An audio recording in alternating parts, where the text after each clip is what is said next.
Hey everyone, what's up? Welcome back to today's video. आज हम start करेंगे that is our chapter number 3 atoms and molecules. Now what are these atoms and molecules? Okay, कभी सुना है, जिक्र हुआ है आपके जीवन में कभी इनका atoms and molecules का? अगर हुआ है तो अच्छी बात है, अगर नहीं हुआ है तो आज हम इनका अच्छे से जिक्र करेंगे.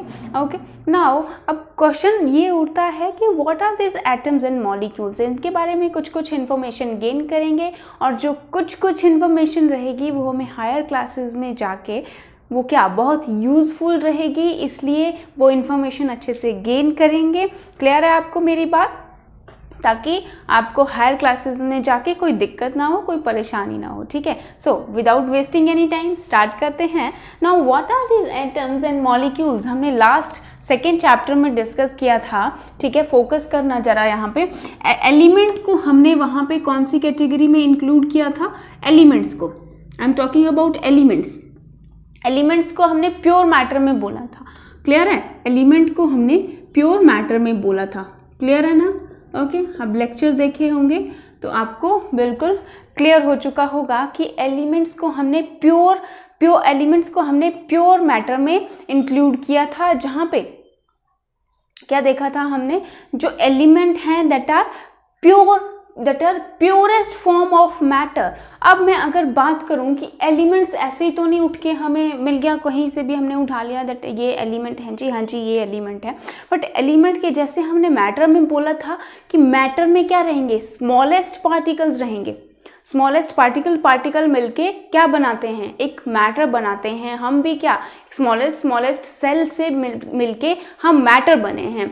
ठीक है, आप मेरे लिए मैटर हैं, ये कैमरा मेरे लिए मैटर है, आपके लिए कैमरा की स्क्रीन मैटर है, एंड ये सारा कुछ मैटर है. वैसे ही एलिमेंट जो हैं, एलिमेंट भी एक स्मॉलेस्ट पार्टिकल से मिलकर बने हैं. बट हम उनको यहाँ पे पार्टिकल्स नहीं बोलेंगे, उनको हम यहाँ पे क्या बोलेंगे? एटम्स. उनको हम यहाँ पे क्या बोलेंगे? एटम्स. क्लियर है आपको मेरी बात? ठीक है, मान लो जो कॉपर वाला एग्जाम्पल हमने लिया था, एल्यूमिनियम वाला एग्जाम्पल हमने लिया था, तो उसमें कौन सा, उसमें क्या रहेगा? जो एल्यूमिनियम और कॉपर है, ठीक है, let's say this is a aluminium, but यहाँ पे जो छोटे छोटे पार्टिकल्स रहे होंगे वो होंगे उसके एटम्स. ठीक है, वो होंगे उसके एटम्स. तो उसको हम क्या बोलेंगे? उन पार्टिकल्स को यहाँ पे क्या बोलेंगे? That are atoms. ठीक है, स्मॉलेस्ट एंटिटी ऑफ एलिमेंट, उसको हम क्या बोलेंगे? Let me write. Okay, smallest entity, बिल्कुल स्मॉलेस्ट, जिनको हम अपनी नेक्ड आई से नहीं देख पाएंगे. Smallest entity of elements. ठीक है, smallest entity of elements are called atoms. मेरी राइटिंग अभी तक नहीं सुधरी यार. ठीक है, smallest entity of elements are called atoms. ठीक है, क्लियर है आपको मेरी बात? उनको हमने क्या बोला? एटम्स बोल दिया. क्यों? फिर से रिपीट करूं एक बार. उनको हम बोलेंगे स्मॉलेस्ट एटम्स. किनको? जो अगर ये एल्यूमिनियम है, let's take an example of aluminium. ठीक है, अब ये जो एल्यूमिनियम बना है हमारे पास, ये एकदम से तो हमें नहीं मिल गया. इसके बीच में हमने छोटे पार्टिकल्स अटैच किए होंगे. बट अब यहाँ पे जो एटम्स एंड मॉलिक्यूल्स चैप्टर हम पढ़ेंगे तो उनको हम पार्टिकल्स नहीं बोलेंगे, उनको हम बोलेंगे एटम्स. और एटम्स क्या हुए? Smallest entity of elements. Clear है आपको मेरी बात? ठीक है, अब नेक्स्ट मूव करते हैं. Now molecules. What are these molecules? अब लास्ट चैप्टर का ही फिर से जिक्र करेंगे यहाँ पे. ठीक है, मॉलिक्यूल्स जहाँ पे हमने कंपाउंड पढ़ा था, कंपाउंड को एक बार रिवाइंड करिए अपने माइंड में. ठीक है, जब हमने कंपाउंड्स पढ़े थे तो उनको भी हमने क्या किया था? प्योरेस्ट कैटेगरी में इंक्लूड किया था. बट वहां पे हमने क्या देखा था? जो वाटर रहेगा मेनली, उसमें क्या था? H2O का एग्जाम्पल हमने लिया था. H2O का लेट्स टेक अगेन H2O. आप भी बोलेंगे बस H2O का एग्जाम्पल लेते हैं, है ना. H2O का रहेगा हमारे पास. तो H2O को हम कैसे बोल सकते हैं? इसमें मॉलिक्यूल का जिक्र कैसे करेंगे हम? इसमें हम कैसे समझेंगे कि मॉलिक्यूल्स क्या होता है? सी, अब यहाँ पे क्या है? दो हाइड्रोजन है एंड वन ऑक्सीजन है, 2 हाइड्रोजन एंड 1 ऑक्सीजन है, तो इसमें क्या रहेगा, let's take a water again in a beaker, let's take a water again in a beaker. अब इसमें वाटर लिया, ठीक है, वाटर वाटर वाटर लिया, ठीक है। अब एक ड्रॉपलेट जो आएगी, एक वाटर की, ठीक है, वाटर की एक ड्रॉपलेट जो आएगी, तो उसमें हमें क्या मिलेगा, 2 hydrogen and 1 oxygen, 2 hydrogen and 1 oxygen. तो ये जो 2 हाइड्रोजन एंड 1 ऑक्सीजन आपस में कंबाइन करके हमें क्या देंगे, दैट इज H2O। क्लियर है, that is H2O।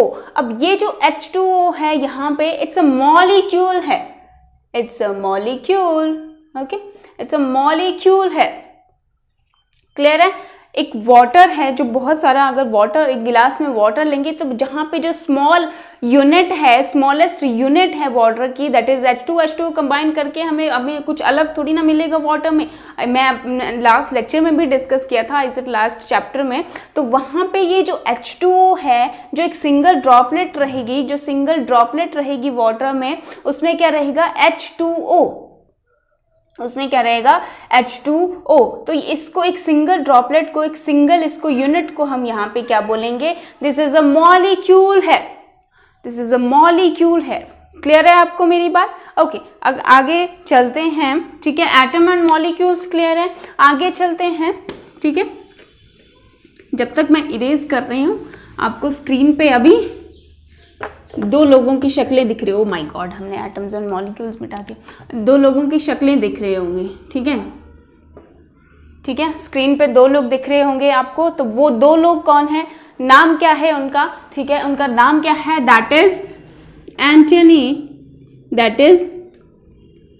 Antony Lavoisier, okay, Antony Lavoisier. And second कौन दिख रहा है आपको, दैट इज प्रोस्ट, ओके।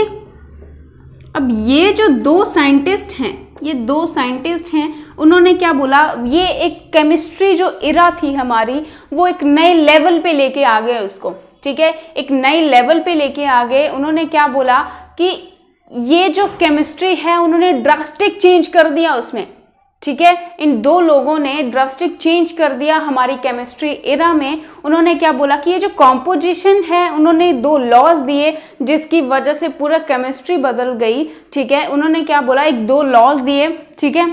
लॉज का क्या नाम रहेगा, लॉज ऑफ केमिकल कॉम्बिनेशन। उन्होंने लॉज दिए, laws of chemical combination, laws of chemical combination,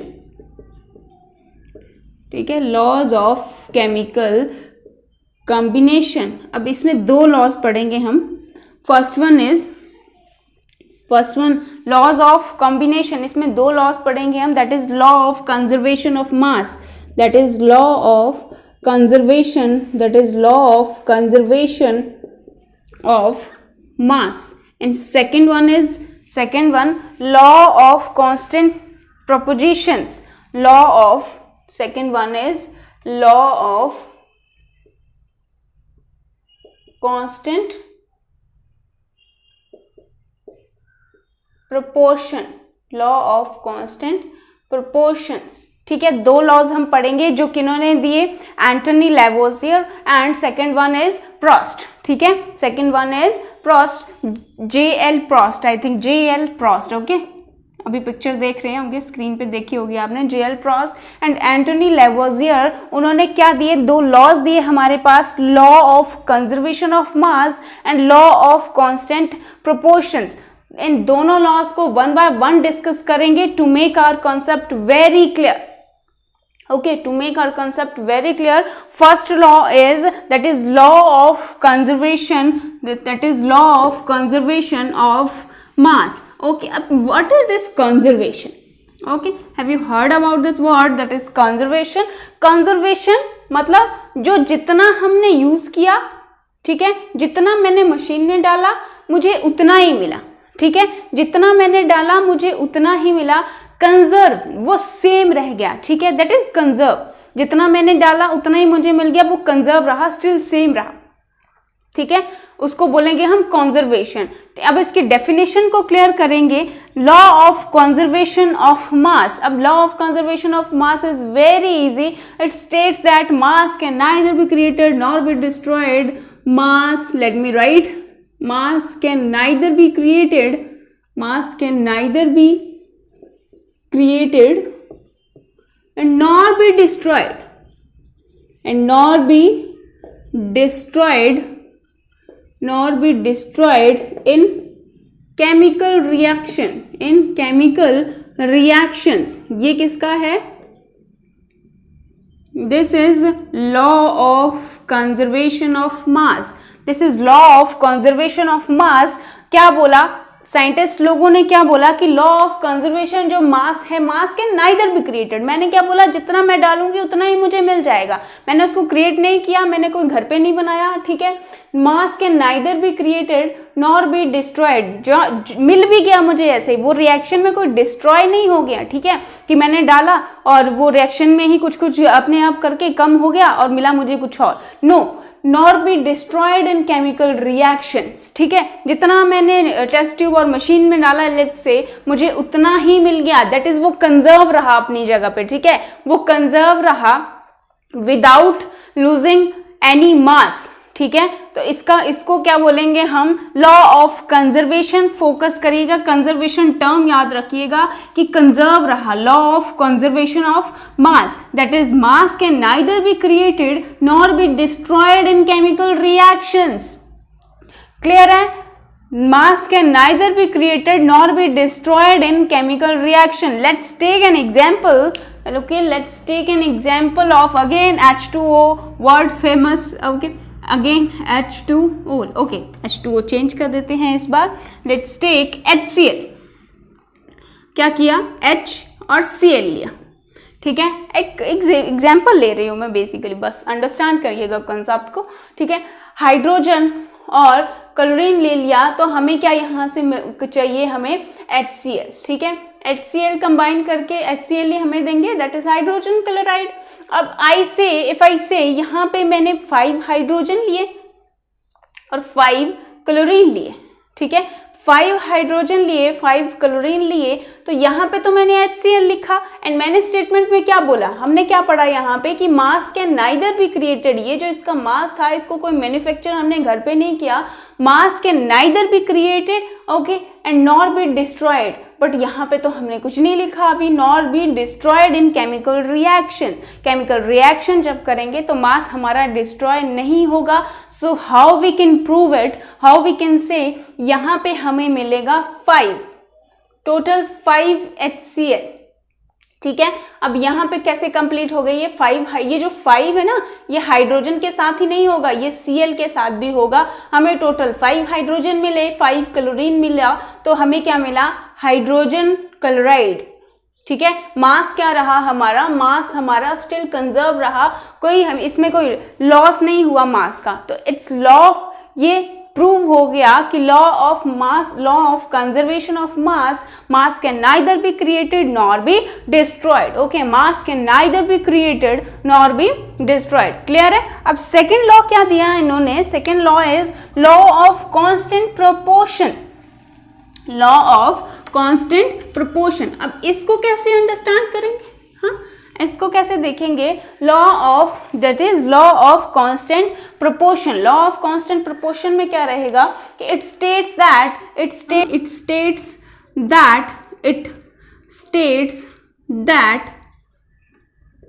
in a chemical reaction, it states that in a chemical reaction, क्या इन्होंने क्या बोला? लॉ ऑफ कांस्टेंट प्रोपोर्शन ने, in a chemical substance the elements are always present in a chemical reaction, the elements are always present in, the elements are, let me write, the elements are always present in, नाम indicate कर रहा है, definite proportion रहेगा वहां पे, present in definite proportions, ठीक है। जहां पे क्या रहेगा? एलिमेंट्स क्या रहेंगे? उनका डेफिनेट प्रोपोर्शन रहेगा, ठीक है। अब इसको कैसे अंडरस्टैंड करेंगे, let's take in example of again H2O, ठीक है। H2O ही तो बचा हमारे पास रह चुके, है ना। तो H2O लेंगे यहाँ पे हम, अगर इफ आई से atomic number of H, atomic that is atomic number लेंगे, एटॉमिक नंबर ऑफ हाइड्रोजन क्या आ जाएगा, atomic number of hydrogen if I से दिस इज 1, ठीक है। And atomic number of oxygen is 8, oxygen number of atomic number of oxygen is 8, clear है। Oxygen number फिर से वही बोल जा रही हूँ यार, atomic number of oxygen is 8 and atomic number of hydrogen is 1, ठीक है। तो इसमें क्या रहेगा, इसका रेशियो क्या आ जाएगा 1:8, ठीक है, 1:8। ये लिखा हमने एटॉमिक नंबर के थ्रू, एटॉमिक नंबर के बेसिस पे। अगर एटॉमिक मास देखें हम, this is atomic mass of hydrogen, atomic mass कितना आ जाएगा हमारे पास हाइड्रोजन का, दैट इज 2। एटॉमिक नंबर जो होता है, एक छोटा सा ट्रिक बताते हूँ, जो एटॉमिक नंबर होगा उसका जो डबल हो जाएगा that is atomic mass, clear है, दैट इज एटॉमिक मास। तो यहाँ पे एटॉमिक मास क्या आ गया हाइड्रोजन का, that is 2 and atomic mass of oxygen का क्या आ जाएगा, दैट इज 16, ठीक है। तो इसका रेशियो क्या आ जाएगा हमारे पास 2:16, 1:8, है ना, यही आया ना, 2:6, ओके, 1:8 एंड 1:8। अब इसमें लॉ कैसे अप्लाई करेंगे हम, इसमें लॉ का कैसे देखेंगे, लॉ ऑफ कांस्टेंट प्रोपोर्शंस का, ये लॉ ऑफ कांस्टेंट प्रोपोर्शन का इसमें कैसे देखेंगे हम, कि इसमें क्या बोला हमने, जो रेशियो है हमारे पास दैट इज 1:8, उसमें रेशियो क्या है हमारे पास, दैट इज 1:8। तो क्या रहेगा, लेट्स से अगर मैं कोई वाटर की एक छोटा सा मॉलिक्यूल लेती हूँ, है ना, मॉलिक्यूल ही पढ़ा ना हमने यहाँ पे, एक वाटर का एक छोटा सा मॉलिक्यूल लेती हूँ, ठीक है। यहाँ पे एक यूनिट ली मैंने, एक ड्रॉपलेट ली छोटी सी वाटर की, तो यहाँ पे क्या रहेगा, इसमें हाइड्रोजन और ऑक्सीजन यही प्रेजेंट रहते हैं, 2 हाइड्रोजन एंड 1 ऑक्सीजन, है ना, 2 हाइड्रोजन एंड 1 ऑक्सीजन यही प्रेजेंट रहते हैं वाटर में। तो इसमें हाइड्रोजन का क्या रेशियो रहेगा 1, ठीक है, और ऑक्सीजन का क्या रहेगा, दैट इज 8। ये हमारे पास हमेशा रहेगा वाटर में, वाटर की कोई भी यूनिट आप ले लीजिए 1:8 रहेगा, ऑलवेज 1:8 रहेगा। क्यों, इट्स अ डेफिनेट प्रोपोर्शन भाई, इट्स अ डेफिनेट प्रोपोर्शन। तो क्यों ऐसा किसने बोला, that is law of constant proportion, law of constant propositions, ठीक है। अब मैं एग्जांपल दे दूं आपको यहाँ पे एक और, लेट्स से मैंने आइस वाटर लिया, दुनिया के कहीं से भी कहाँ से भी कोई भी पानी ले आओ, कीचड़ का पानी ले आओ, साफ पानी ले आओ, गटर का पानी ले आओ, ठीक है, कहीं भी एक छोटा सा पानी का ड्रॉपलेट आप लेके आएंगे तो उसमें सेम प्रोपोर्शन रहेगा उसका, दैट इज 1:8। ये किसने बोला, law of constant propositions, law of constant proportion, कुछ भी आप बोल सकते हैं, आइस वाटर या फिर रिवर वाटर, पॉन्ड वाटर, ठीक है, या फिर डर्टी वाटर, कोई भी वाटर आप ले लें तो उसमें क्या कांस्टेंट प्रोपोजिशन रहेगा उसका, that is 1:8, that is 1:8। Clear है आपको मेरी बात, यहाँ तक हमने 2 लॉ पढ़े, that is law of conservation of मास, जहाँ पे मास क्या रहेगा, जितना हमने डाला उतना हमें मिला, ठीक है, जितना हमने डाला उतना हमें मिला। क्लियर है आपको मेरी बात, ठीक है, that is law of conservation of mass and law of constant propositions, ठीक है, या फिर लॉ ऑफ कांस्टेंट प्रोपोर्शन की क्या, दुनिया की कोई भी चीज आप ले लो, किसी भी चीज का मॉलिक्यूल आप ले लो, उसमें सेम उसका रहेगा, सेम रेशियो रहेगी, दैट इज 1:8। वाटर का एग्जांपल हमने लिया, अगर लेट्स से यहाँ पे एक बीकर है वाटर का, यहाँ पे एक ड्रॉपलेट में उठाऊं, यहाँ पे छोटे छोटे ड्रॉपलेट में उठाऊं, तो यहाँ से पे रेशियो कितना मिलेगा मुझे, दैट इज 1:8। कोई भी गंदा पानी ले आओ, साफ पानी ले आओ, इससे कोई फर्क नहीं पड़ता, नो मैटर, ठीक है, नो मैटर, आपको सेम इसका रेशियो मिलेगा, दैट इज 1:8, ठीक है। एटॉमिक नंबर याद रख लीजिएगा, atomic number of hydrogen is 1 and atomic number of oxygen is 1 and I told you कि एटॉमिक मास एटॉमिक नंबर के डबल रहेगा, ठीक है, एटॉमिक नंबर जो रहेगा दैट इज वो डबल होके हमें क्या दे देगा, atomic mass of that element. छोटे छोटे यहाँ पे कोई हायर लेवल पे नहीं जाना है, जो भी इंपॉर्टेंट है याद रखने होंगे that I told you. Okay, और आगे भी मैं बता दूंगी। ऑक्सीजन और हाइड्रोजन का भी के लिए याद रख लीजिए, atomic number is 1 and atomic number of oxygen is 8, atomic mass is 2 and atomic mass is 16। कुछ मंत्र नहीं पढ़ने इसमें, सिर्फ एटॉमिक नंबर याद रख लीजिए, एटॉमिक मास ऑटोमेटिकली प्लस तो आपको आता ही है ना। तो easy, it's very easy guys, it's very easy. 2 laws हमने पढ़े, एटम्स एंड मॉलिक्यूल्स हमने देखा। एलिमेंट की स्मॉलेस्ट पार्टिकल को, उसको अब पार्टिकल नहीं बोलेंगे, उसको हम बोलेंगे एटम्स, उसको हम बोलेंगे एटम्स। एंड जो कंपाउंड था, ठीक है, जो छोटी छोटी यूनिट हमने ली तो उसको हम बोलेंगे that is molecule, that is H2O की छोटी ड्रॉपलेट। और 2 लॉज हमने वेरी क्लियर कर लिया आपने, ठीक है। ओके, आई थिंक यहाँ तक क्लियर है, बाकी नेक्स्ट डिस्कस करते हैं नेक्स्ट क्लास में। Okay, till then bye bye, have fun.